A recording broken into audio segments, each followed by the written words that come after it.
Hi, I'm Marnie Maraldo. I'm president of the Issaquah School Board, and today we wanted to talk a little bit about the district infrastructure and really how it supports student learning, student success, and really supporting our broader community. And joining me yet again is Director Sydne Mullings. I think one of the things we spend a lot of our time and energy on are results for students. And we talk a lot about what's happening in our classrooms. I think what this conversation is about, all the support around those classrooms.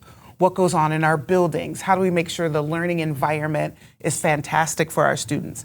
How do we deliver our services? And with that brings a lot of staff, a lot of support people, and a lot of buildings. So we thought we would dig in a little bit more into what goes on in our buildings and how we make sure we have phenomenal facilities.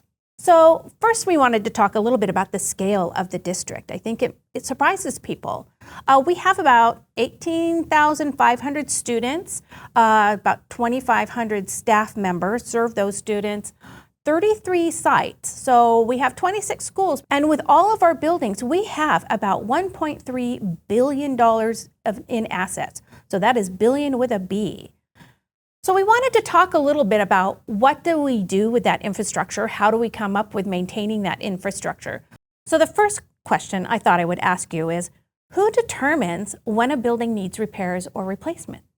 So when you think about all the sites that you just mentioned, we have a phenomenal capital projects team here for the district. And their role is really to keep oversight of all of our locations, all of our buildings. So they take the lead in this work. They look at things like the life cycle of systems. So how long should roofs last? How long should a furnace or boiler last?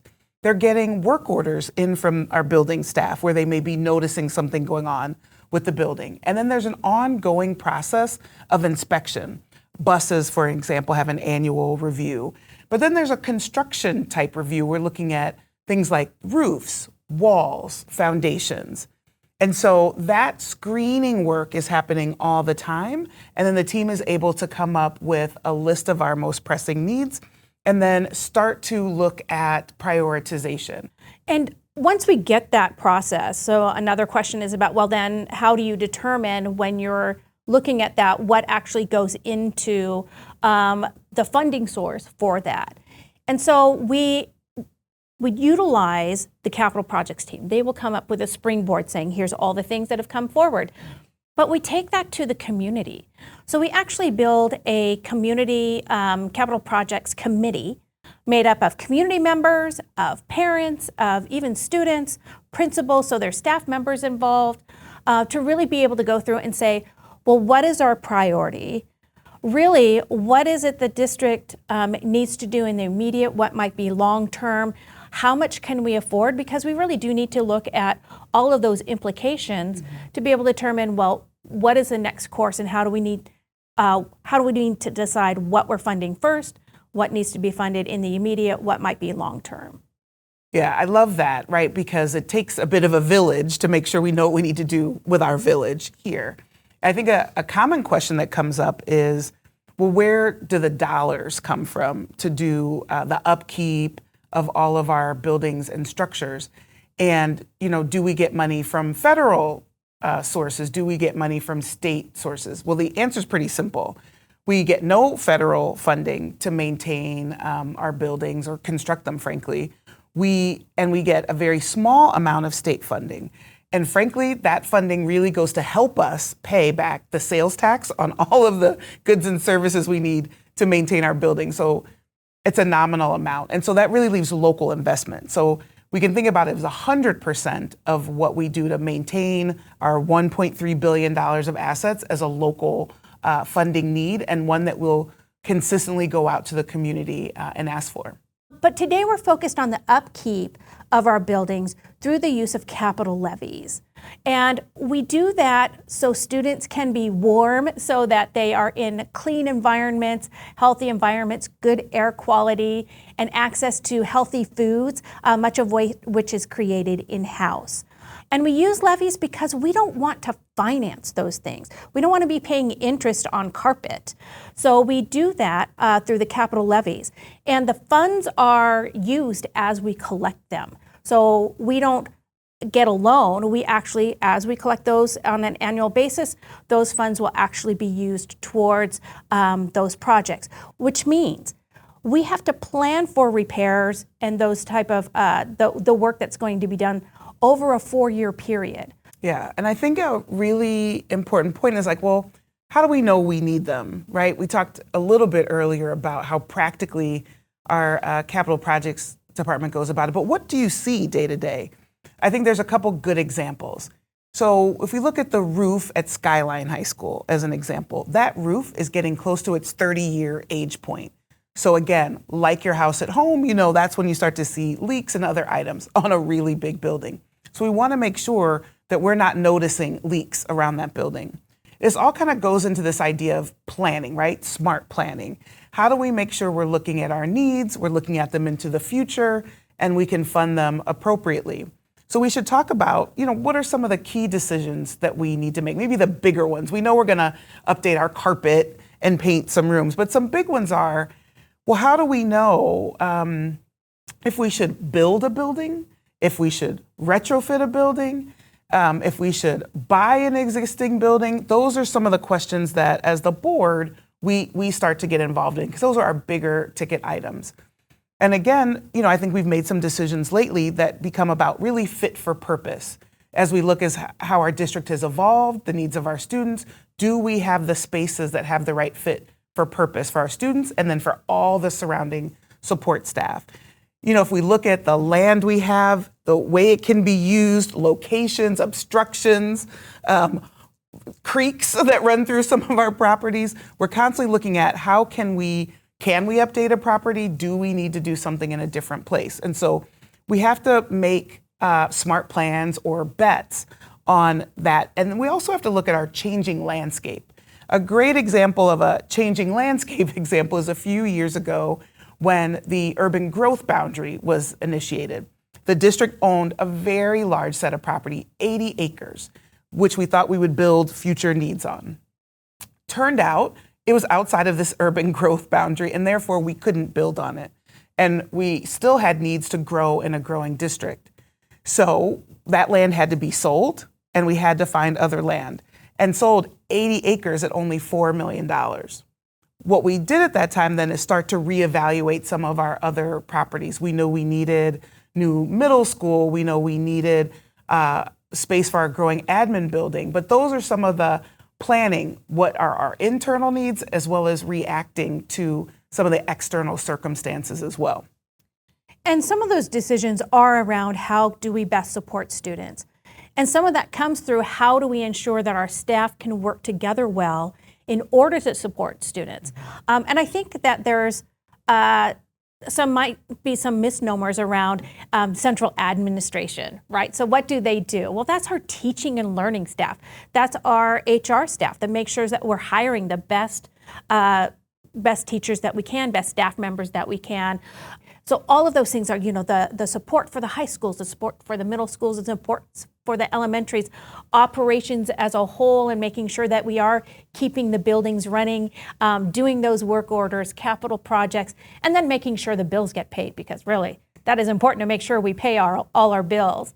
So that's what our administrative building does. And so this is kind of a hot topic on, well, you had an admin building. Why are you where you're at right now? And so I want to address that kind of off to the side as we look at how we're supporting students. Now, when I joined the board back in 2009, late 2009, the district was about 14,500 students. And as you heard us earlier, we're at nearly 4,000 students more than that today. And we had about 120 or so central staff members in the central office. And so that building was about 20,000 square feet. But as we grew and as our needs grew, we now have about 200 employees that are in this building. It's 100,000 square feet. There's a lot of room for our community use, and we'll talk about that a little later. So there was really looking at how do we organize and structure ourselves so that we can best utilize the space and have our groups together so that they can work in a better way. Any addition we would have made to Holly Street, that facility would not have really been cohesive. It would have been, what's the saying? Putting lipstick on a pig. I think that's pretty much a description of what would have happened, because even though we might have changed the outside of the structure, the $8 million that was allocated wouldn't have really done on the inside of the building what we needed to best support our staff, who then best support students. Another thing is, in that old building, this is really taking me back, this is me being the board historian, is that our data center used to be a closet in Holly Street. Literally a closet, like a broom closet.